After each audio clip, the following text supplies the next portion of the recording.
when we think about the government and what the government is trying to control and master and deliver, it seems utterly nonsensical from a practical point of view that it's going to be able to continue to do that in a successful way and that delivers for citizens.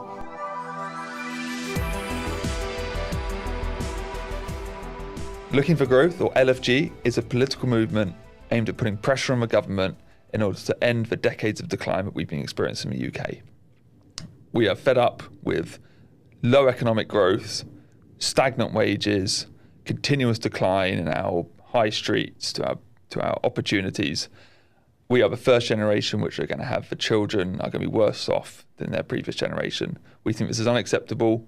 We're building a movement of people who agree with us that this needs to change, who want to get involved, put pressure on the government through various means, whether that's writing new policies, writing new ideas, putting campaigns out locally to say, no, it's time that we get building, it's time that we support our infrastructure, support our local businesses and drive growth in the UK.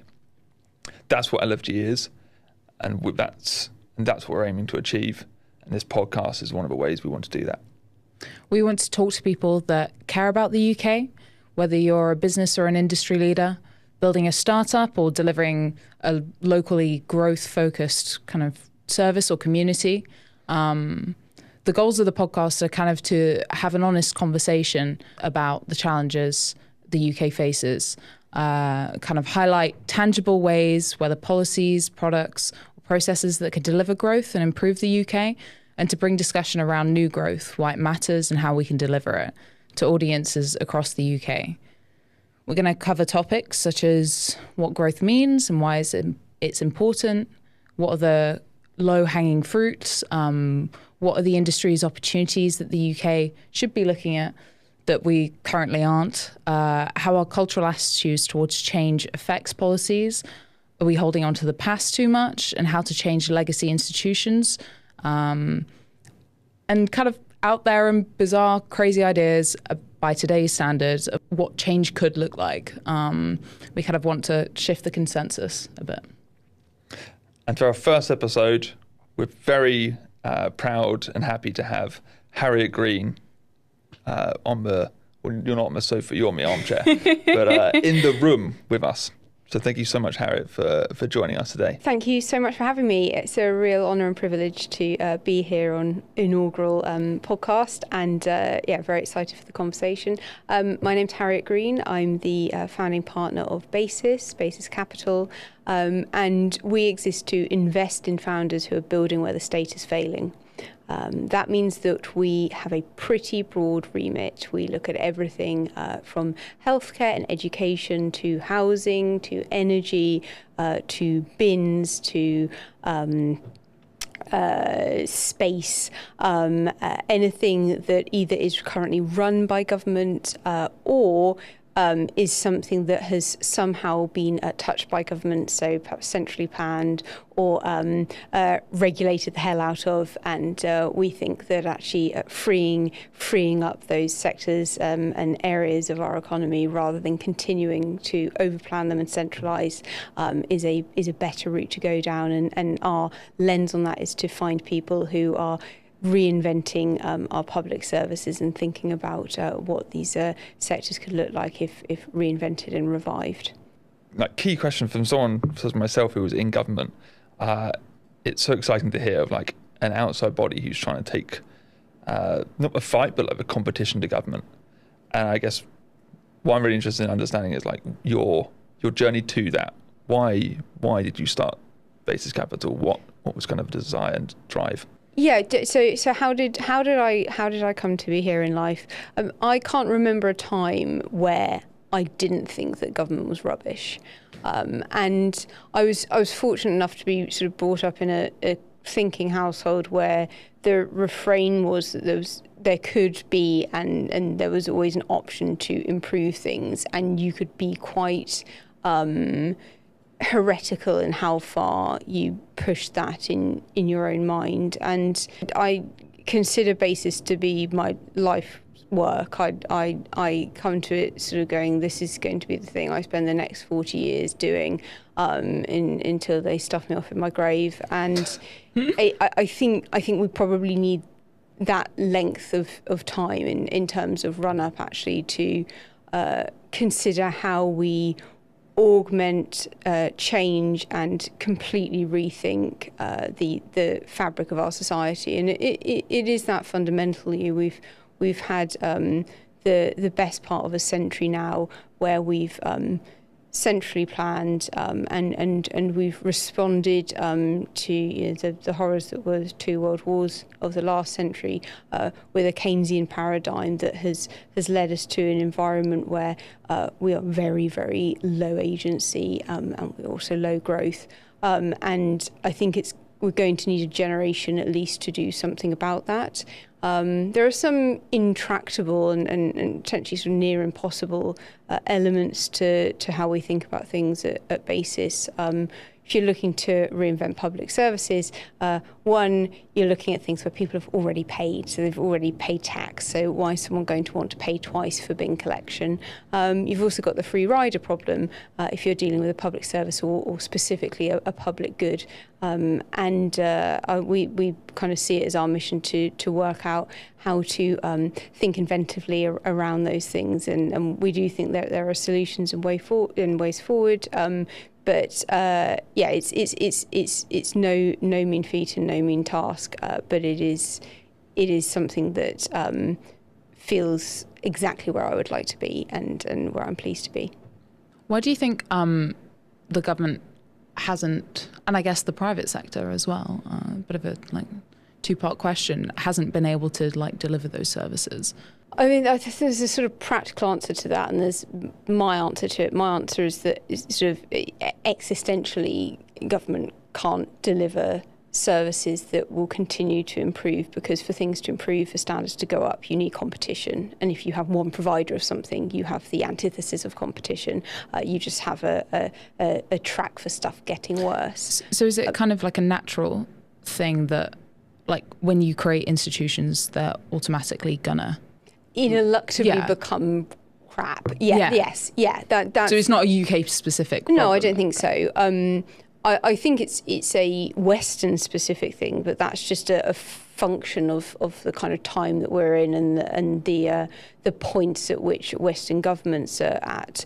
I think there's a more practical way of answering it as well, which is just that the world is too complex. Whether you kind of put a global filter on that, whether you just talk about the sheer number of people that would kind of come under the auspices of something that is being centrally planned and then meted out as a service for any government to do it effectively. And it's frankly an impossible job that our public servants have today trying to do some of this stuff. You can point to anything like sort of the dinner party problem, where you have people sitting around a dinner table and some people want to move and some people don't want to overhear a certain person, or they want to leave halfway through, or they only want to talk about certain things, and you've got so much complexity that you cannot plan who should sit next to whom at the start of that dinner for that dinner to pan out as you would like. And when we think about the government and what the government is trying to control and master and deliver, it seems utterly nonsensical from a practical point of view that it's going to be able to continue to do that in a successful way and that delivers for citizens. And the private sector part?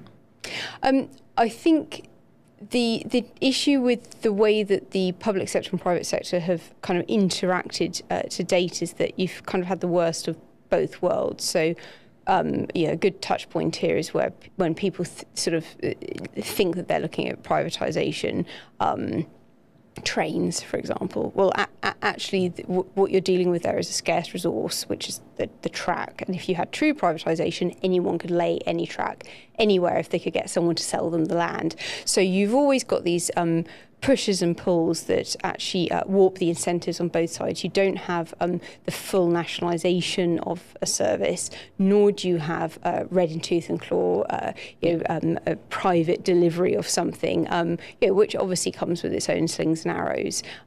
So I think it's also very difficult, perhaps more personally, it's very difficult for the private sector to be incentivized somewhere where there's already a provider and buyer of first and last resort. Why would you go and set up a new bidding company when that's already provided? What is the incentive for someone to go and do that? And we don't have the kind of ecosystem around a lot of this stuff either. So if you are trying, for example, to set up a health tech and sell to the NHS, a lot of VCs won't touch you because they know that the buying cycles are so difficult, one, to get into, but two, to maintain a holdover in terms of managing to actually secure revenues as a new Would be years entrant. as well that you're in the pipeline. Yeah. So yes, I think it's very difficult for both sides of the equation to move forward successfully. I just wanted to pick up on what you were saying about it kind of being a Western problem with the legacy. Why do you think particularly it's a Western problem? What do you think that other kind of places do? Because I think that defines into existence a certain level of evolved governance. So I think that's a bit of a kind of disingenuous way of answering it. But it's not that it couldn't happen elsewhere. It's that when we're talking about the West, we're talking about a certain point in the evolution and progression of central power and centralized power. It feels like a problem which is so intrinsic to how government operates and really kind of unexciting for a lot of people to solve. So I was, for example, I was speaking to someone in government a few days ago, and they were like, we really want to push things forward. We really want to get like tools into government, increase productivity in the public sector, and we've got a central team in government working on this right now, and they're frustrated with how slow it's being. But, they're trying to drive it from the centre, and it just feels like why are you trying to solve everything from a centralised central government, very centre of government solution, rather than like actually big problem is just your procurement processes, like you just said with the NHS there. NHS should be a massive buyer. We put £170 billion a year or something through the NHS. That should be like a ripe market for new innovation to come in. But are you saying from your experience, it's one which a lot of VCs, etc., won't touch the barge pole because the procurement process is just horrific? Yeah, so I think there's a couple of things to pull on there. One is that I genuinely think that anyone who goes into government does so because they want to enact change and they want to make a difference. And then they get into government and they find that they are hauling themselves through mud, and even the kind of most get up and go people find themselves stymied at every turn, and if you talk to friends, acquaintances, and people you come across, it's always the same sort of story and the same struggles. I think it's important to remember that actually, and I think LFG embodies that, so and manifests that so well, because you see people cross-party, non-partisan, coming together because they sort of recognise that they're trying to do something and they're kind of a little bit kicking against some sort of tide. So that's one thing. And then I think with procurement, it's and thinking about kind of whether there's a reflex for being able to fund businesses that are going to enter the procurement process. A more pertinent thing is to go back a step and go, well, is the procurement process one that would ever allow for any innovation fundamentally? I think the answer to that, unfortunately, is no. Like, again, it is inherently designed so that you have one provider of something. The scary thing for people is that the alternative to that is a true marketplace, and that means that you actually need to have institutions, organisations and companies that compete with government, not just to compete in the procurement process, but to compete with the entire wedge that is the provision of a service by government through its own procurement process or otherwise. So I think we have to go back a step and actually say, well, what would it mean to have something other than procurement in the first place? And it means that you have to have entirely new providers, not just new actors and new entrants coming in and trying to engage with that process, but actually entirely different models. And that's a really interesting frame of it, right? You could imagine bins. Let's pick bins because there was one you brought up earlier, and also I love bins. Bins are always like, we used to have a family meal like every month where our grandparents, our uncle and auntie, etc.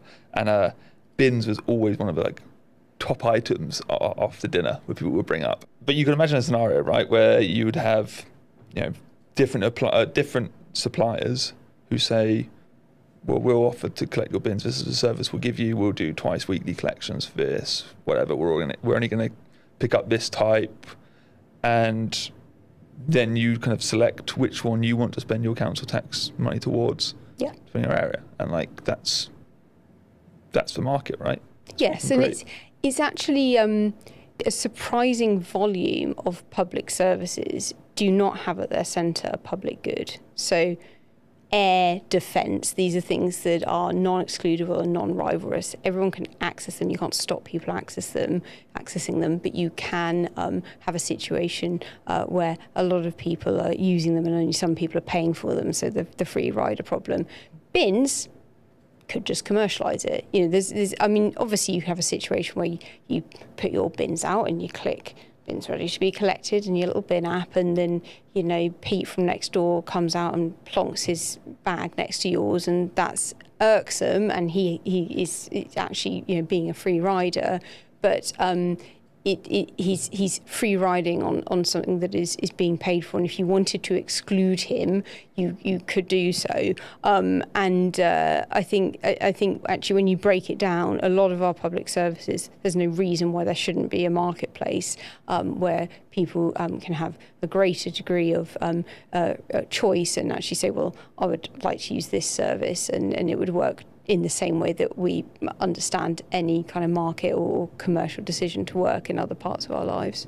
What's the transition like? What's the how do we get to this? Obviously, basis capital is your basis. You're part of trying to drive this, right? You're trying to find the cracks in the system where you can create that competition and drive it. Where do you feel there's the most optimism or the most opportunity for that currently? I think you have to start with the things that you have to adopt the same kind of thought processes that you would kind of out in the real world, if you like, just in business. So you look for the things that are easy to chunk off because there is a problem and there are a bunch of people associated or tied to that problem who probably feel pretty neglected and like nobody's trying to help them with that problem, and you come up with a solution and you try and sell them that solution. We know what some of these things are. In the UK, it's things like fixing our roads. It's things like sorting out rubbish collection and pointing out to people, even though it's devastating, that actually recycling is completely bogus and we're all being turned into this greater enslaved mob washing out tuna cans, and only takes one bad actor for that all to end up in an incinerator. And hey, we need cheap energy, so that's that. Using public assets in a way that is more conducive to helping fund social care, which is obviously the big thing for local governments. Another great love of mine is public toilets. And I think not having, like potholes, not having decent public toilets is one of those very visible, tangible things that make people kind of feel a bit rubbish. And it just kind of eats away at you that, there isn't this kind of civic fabric anymore. Those are the kinds of areas where there are plenty of people at a local level especially, but also central level, who are desperately sort of trying to muddle through existing systems and processes, and just with the right degree of innovation and recentering of incentives, there are kind of ways forward that can be offered there. So we start with the least sexy everyday stuff when we think about kind of what can be chunked off first and where is there the most hope, because hope is just equal to success. Where are you most likely to have some success? These, I've come around a lot to the idea of as well of these small things having a cascading effect. Yes. I would, especially having been in central government, in Treasury, where you're shifting around big amounts of money, you kind of get trapped on this idea of, no, if it's not like a big lever, it's not going to make a tangible difference. When actually things like potholes, bin collections, public toilets, but just general state of disrepair of a high street or a local park, these things have such a grating effect, I think, where people, it creates this spiral where people feel less and less proud about their local area, less willing to invest in it, less willing to go out of their kind of way to support it and to grow it. And actually, if you start changing make those small amendments, people feel good about it.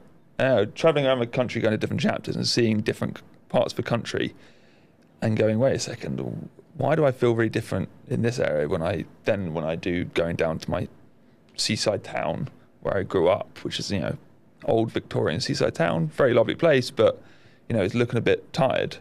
It's it's because it's just basic things which they're getting right. And I think, this is going to sort of sound slightly daft, but let's run with it.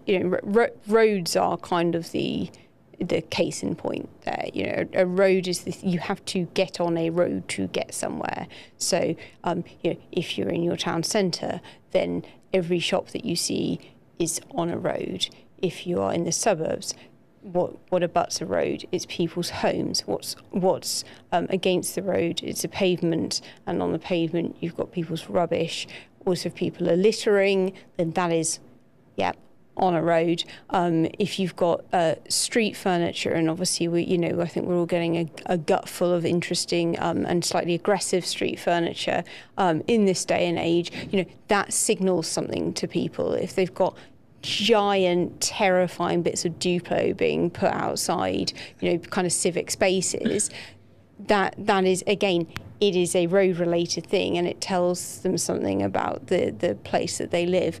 So you can take a very everyday thing, and you can tessellate it to all these things that, as you say, these kind of points of contact for people's everyday lives. And I think the reason that that's important, and as you describe it, that cascading effect is important, is that you can't control everything. So much better to just tweak something and let everything else fall into place in a way that the market determines, because that is the sum of people's desires, considerations, wants, creativities, etc. Do you ever wonder, when basis capital is massive, all your companies doing very well, that there's going to ever be any kind of public backlash to certain sectors of societies getting these services? And kind of how do you feel about that? And probably. Yeah. I think on a daily basis about all the things that sort of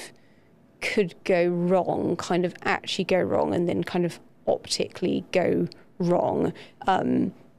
How many ways could someone be lambasted for doing something? If you're going, well, why don't we build alternative public services? There are many, many ways. Doesn't make me less desirous of wanting to do it. And so many of those, it's kind of is pretty straightforward to start listing them out. But my other half always says to me, there's no point worrying about anything until it's actually happened. So until then, I'm holding on to my hat and seeing.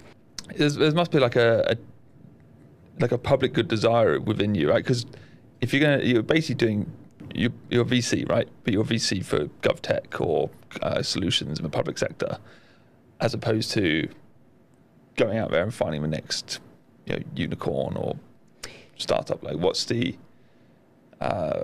drove you to that? So to unpick some of that, we can't really call ourselves a VC because it's a private fund.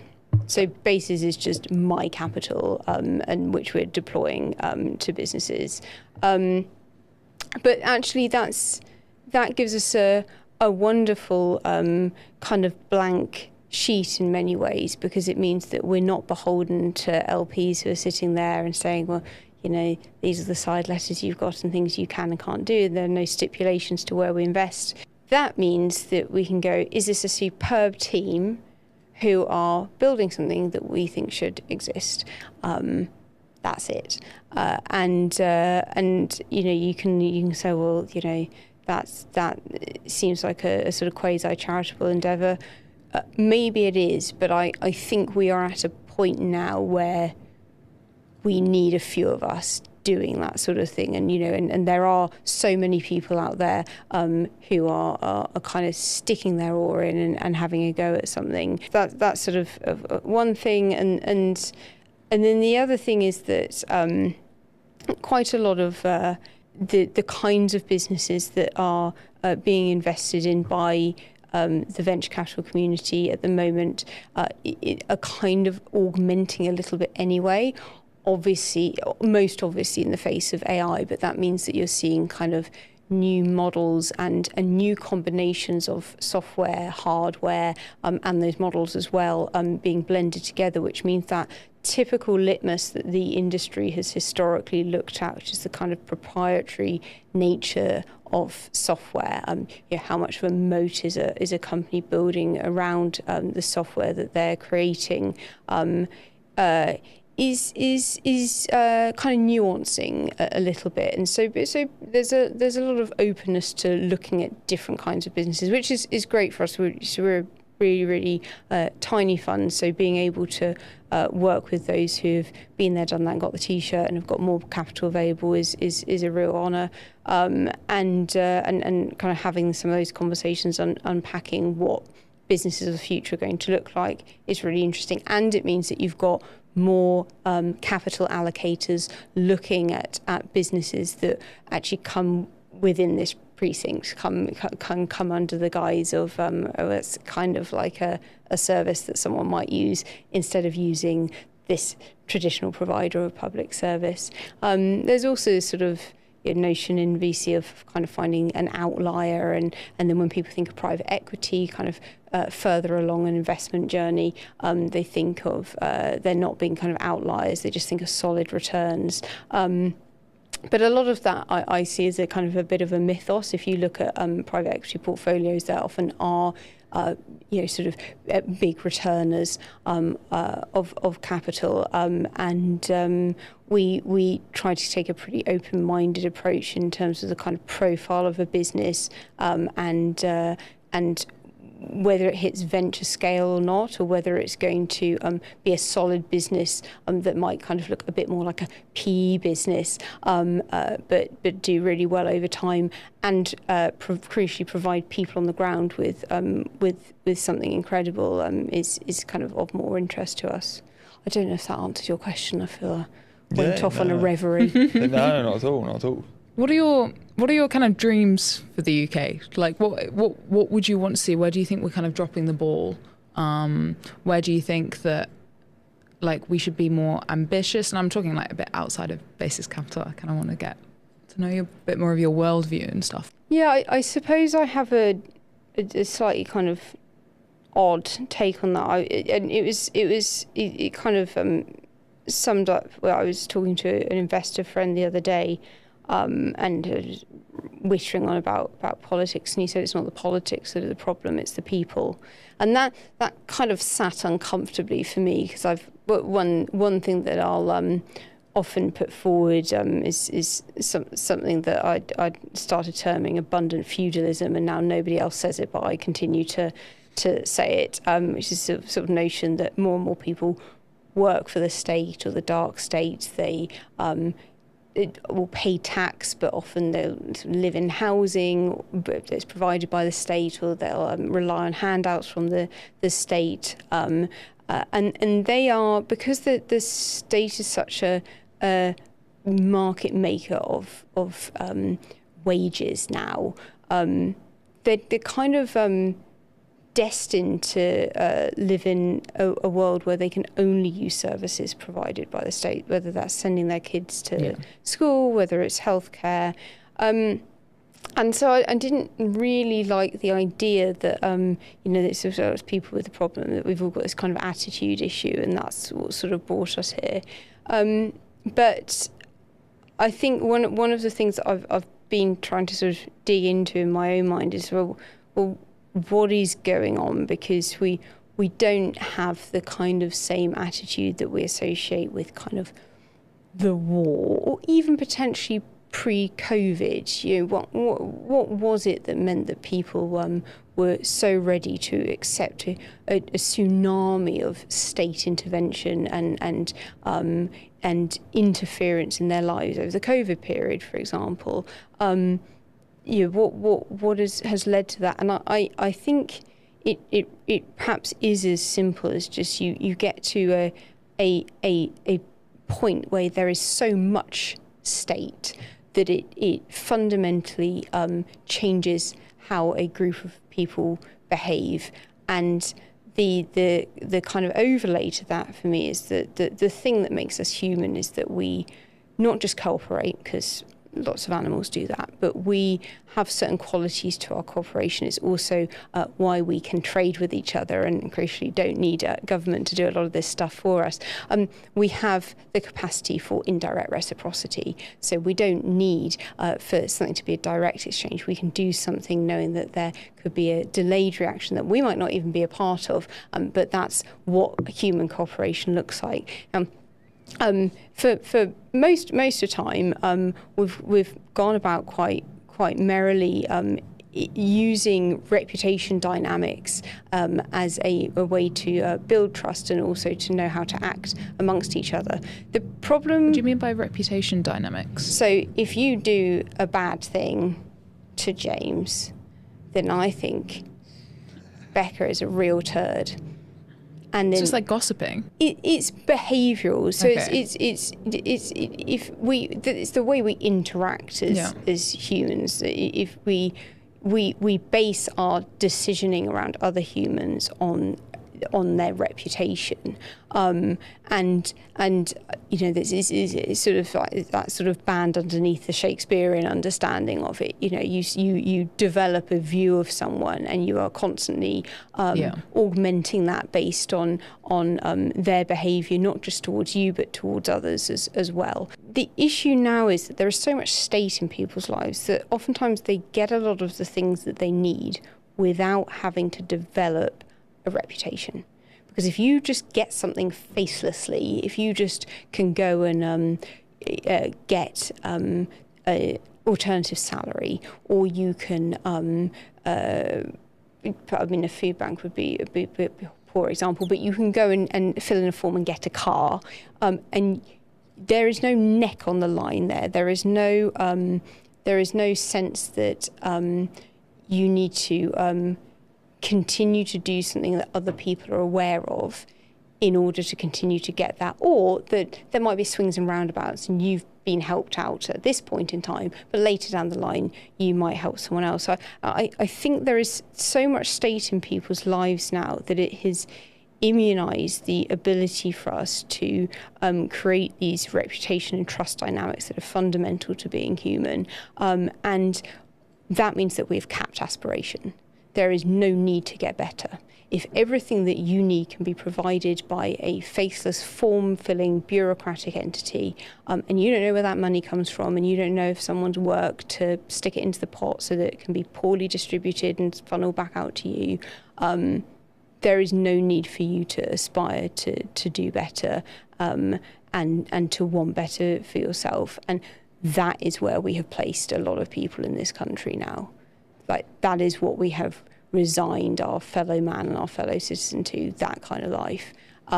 That's where we've gone wrong, and that's what we need to fix. I guess there's an element of kind of like personal responsibility within that as well, right? Yeah. That we've taken away. It's not just the kind of what the relationship dynamics is, it's actually earning something and building something yourself, which I think is like a great way to actually have self-fulfillment. And I think unfortunately, we've elided helping and supporting people with the notion that if you suggest that someone should also have agency, it somehow compromises that you can't be truly philanthropic and also suggest that someone should have aspirations and dreams and be able to strive for them.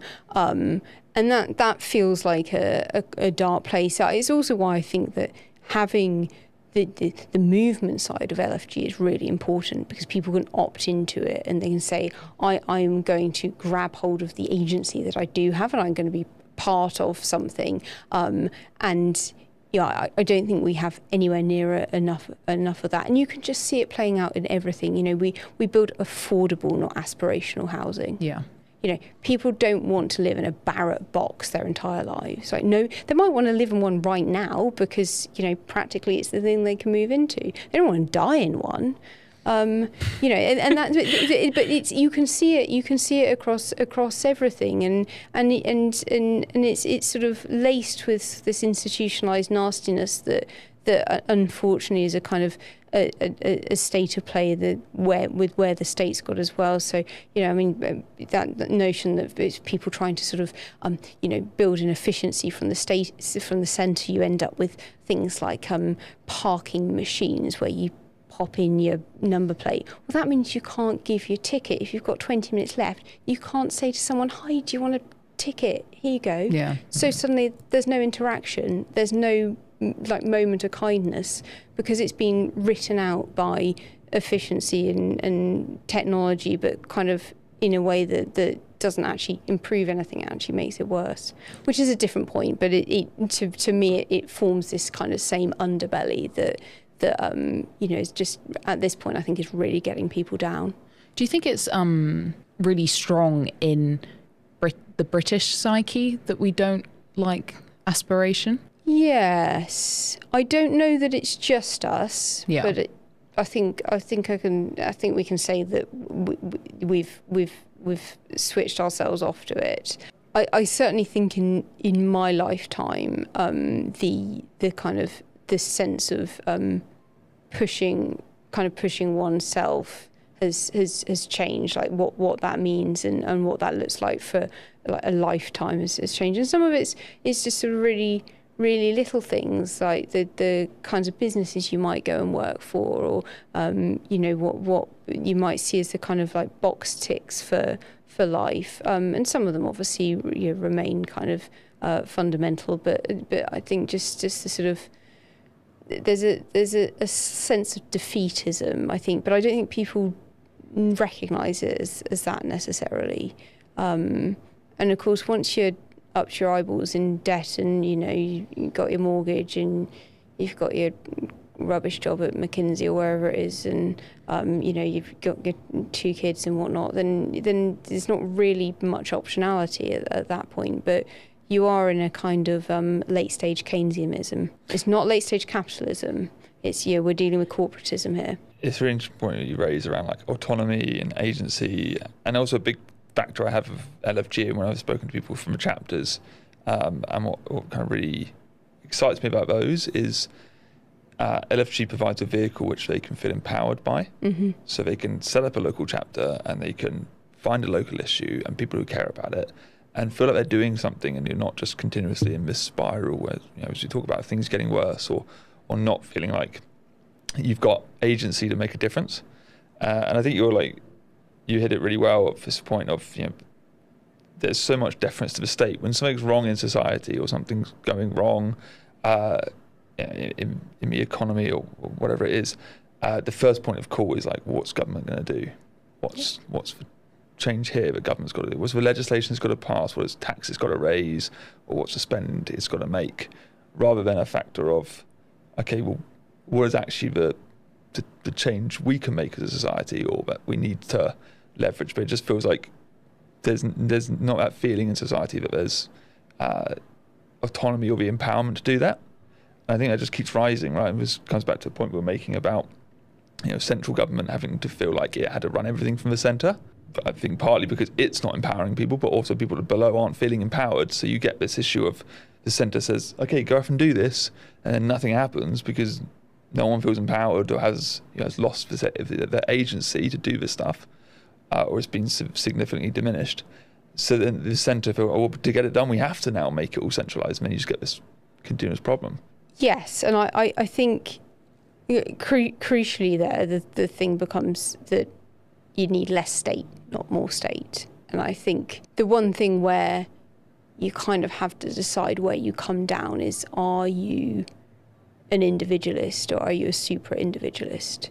Do you think that the answer lies at the individual level, or do you think it lies at the level of an institution? Plenty of people I know wouldn't answer the latter. I would answer the former, obviously. And that's fine, but they're still going to need to prove it out because it has not been proved out. And we can all see that. We can all see the scleroticism, things getting worse in people's lives out on the streets. So clearly, more state, as it is currently being manifest, is not the solution. And I think plenty of reasonable people would say, well, it just needs to be more efficient. The problem, as well, the LFG team knows, is that you can end up in a situation where you just kind of be getting more state to try and get less state. The answer has to be, well, how do we actually go, right?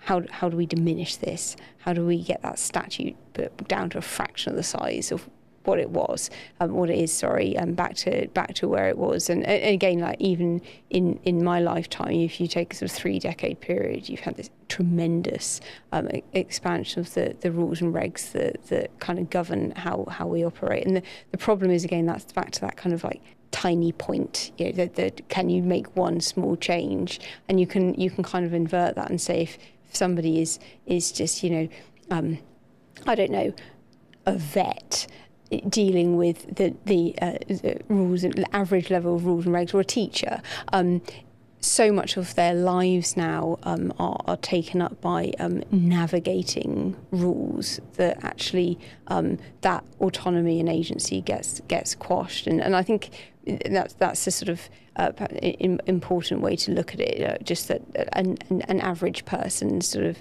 life, how many rules and regs do we have to come into contact with in order to kind of just operate normally, and is that a normal way of being and doing? I think it's why the LFG work is so important, because it's actually how do you get this smaller and get this more efficient and more specific, rather than go, how do we continue to layer on, because layering on clearly doesn't get us to where we want to get to, does it?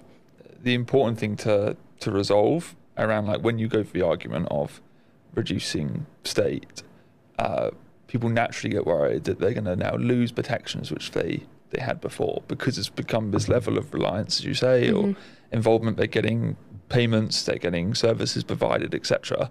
And albeit they've been like kind of constantly cut over the last 15 or so years, but they still are there in some form, and everyone's obviously worried it goes further and they get even worse than they already are, if that can happen. Navigating that switch, right, is really tricky in how you feel like, okay, you're going to be protected. Look at the PIP stuff. That's a great example of, okay, there's a system which is currently being heavily used, and we need to reduce the number of claimants for it, because at the moment there's such a huge number of claimants, it's not sustainable. There's potentially cases in there which obviously are not what we should be funding, but also there's a bunch of people who we should be protecting with PIP, and like getting that right and getting those people not to lose their entitlement, or them get worried they're going to lose it. This is a really critical thing to overcome. How do you see, like, come back onto basis very briefly, do you see basis as like an opportunity to kind of move that, both in terms of giving people agency, we can create services and show that, actually the state doesn't need to provide everything, other services can be created which does that, but also kind of enabling that wave, right? Because if there's already companies which are set up, then if the state moves back from an area, they're like, oh, wait a second, there's already this thing operating in this area which we can now move to, and oh, look, it runs far smoother, or there's competition in this area. Yeah. Is that the kind of hope? Yeah, exactly. Can we provide alternatives? Because then that makes the shift less scary. But I do think a shift needs to happen because the centre ain't holding. So I think, that's just echoing what you're saying, really. But yeah, that's exactly how we see it. What if we start building in the gaps, and also where the state is providing something, but it's getting worse, and then there's just more on the market for everybody to be able to access, and then if there is a pullback of a service, which there will have to be, then it becomes less of a fraught and scary or problematic kind of scenario. I think a note as well, which is important on the mode that we've now got ourselves into is, and you touched on it there, James, is we don't live in a negative rights paradigm anymore. We live in a positive rights paradigm. So the difference being, I have no right to kill you versus you have a right to life, I have a right to life. That those latter statements are positive rights. The challenge with positive rights is that you can not just define anything into existence, but you can't put an amount of value on one person's version of that. So, and this is why we've seen, for example, spend on transport for SEND children for local councils. These extraordinary levels of indebtedness. Sometimes to the tune of $500 million and more actually per local authority, because how do you turn around and say, well, actually, you've got 4 children who you could fall under this and qualify for this, but these 2 don't deserve it. They just don't qualify, because you define something into existence and then you cannot put a value judgment from that point. That's not sustainable, and it's not nice, and it's not easy to say that or to hear it. But it's just the fact of the matter, and actually the problem is that people who really, really need the help and the support are going to start losing out, because everything will start fraying, and that to me is why it's so important that we build a more resilient market. And it's not a resilient system, it's a resilient market. We need to have multiple providers, we need to have multiple options for people, because in the event where the state provided thing don't work anymore, and we haven't touched on government indebtedness, but it's very real. The level of debt that our government relies on, as they do across the Western world, another key characteristic, not to the exclusion of other governments, mind you, is now so high that this stuff just can't continue on. It's just not an option for it to. So we have to keep building. What's your kind of worst vision for Britain? Like, not to get really doomerish about this, but what would a kind of worst case scenario? Our institutions remain the same, like our systems remain the same. What does it kind of look like? What are you trying to stop, if that makes sense? If we get to a point where the interest on government debt ends up higher than the potential tax base, I don't really know what that looks like. Yeah. But we're not there, and that's I deliberately said interest rather than the debt itself. But it's not an impossible situation to imagine. So already more on the defence budget rise, and I think more on the education budget. It's 100 billion, so it's And you can't print your way out of that. I mean, you can't print your way out of anything, because if you print money, you dilute the unit and you make people poorer. If you get to that point, people are really poor, and they actually you're poor, and that's like not just I can't get hold of a phone or TV or internet. So I can't get hold of food. I think it always feels sort of daft to say it because it's actually but not because it's dramatic, but because it's very unlikely that a given human in the course of humanity will live to see the fall of a civilization. But that doesn't mean that it's completely out of the question. Yeah. And humans have lived and lived through the fall of a civilization, and that's a worst case scenario for any human who's fortunate enough to end up on planet Earth. But I think what's more likely is we just continue on as we are, and you get different narratives painting different pictures and pushing those pictures across the media, and people get very het up and continue to sort of fight out and sweat the small stuff. When in fact, if we could all just put a little bit of time into doing the thing that we all do best, and everyone has something that they do well, and feel that there is room for everyone to do that, then we'll probably start trending in the right direction magically by ourselves. I think we just all need to believe that we can do that, and that's your kind of first step.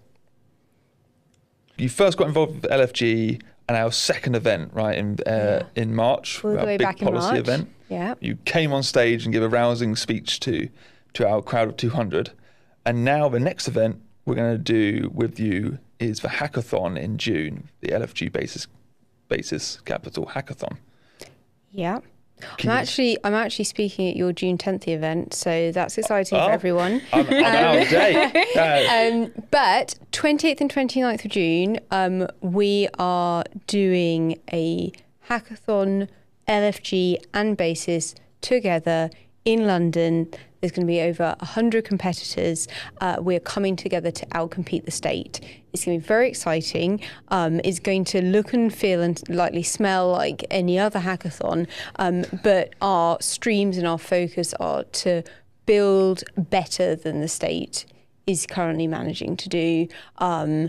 We are bringing together founders, engineers, people in politics, investors, and also a bunch of journalists to run across the 2 days. We'll have building, and then on the Sunday we'll have a kind of mini demo day to see what people have managed to pull together.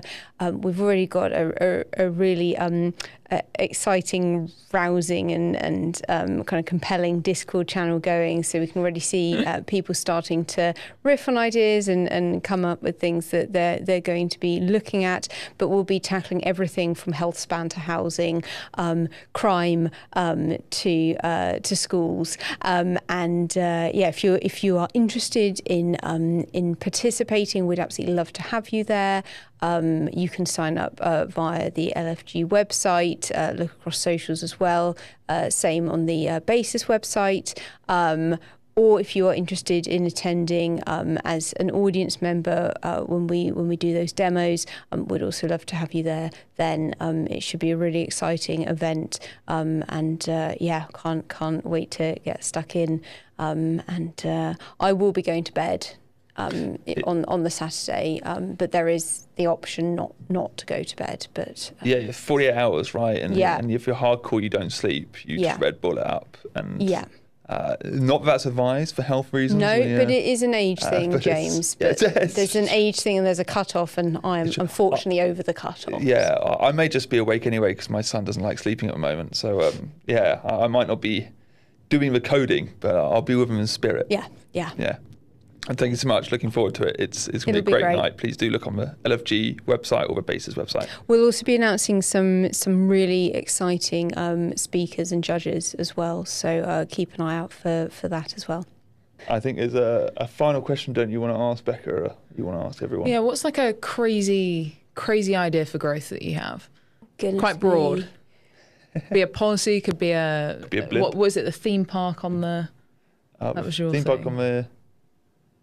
On the east of London, that was your thing, that was actually a legitimate thing which got prevented. That was a sad story. My sort of serious, earnest answer is always going to be just that, which is that the most heretical thing for growth is less government. Like, is government getting out of the way. It's pretty crazy these days. It is because actually crazy. Oh, whoa. too far. I think it's very easy to accidentally be a socialist when you're thinking about growth, because you go, what can government do to achieve X? Yeah.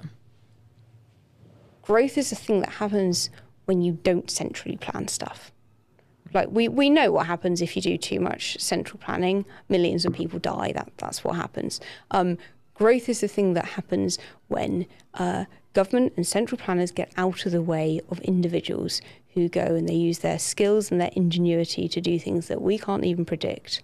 That is my dull but heretical and zaniest view on the matter, because it really matters to me that that we keep saying that and we keep reminding ourselves of that. Brilliant. Thank you so very much. Thank you so much for having me. Excellent.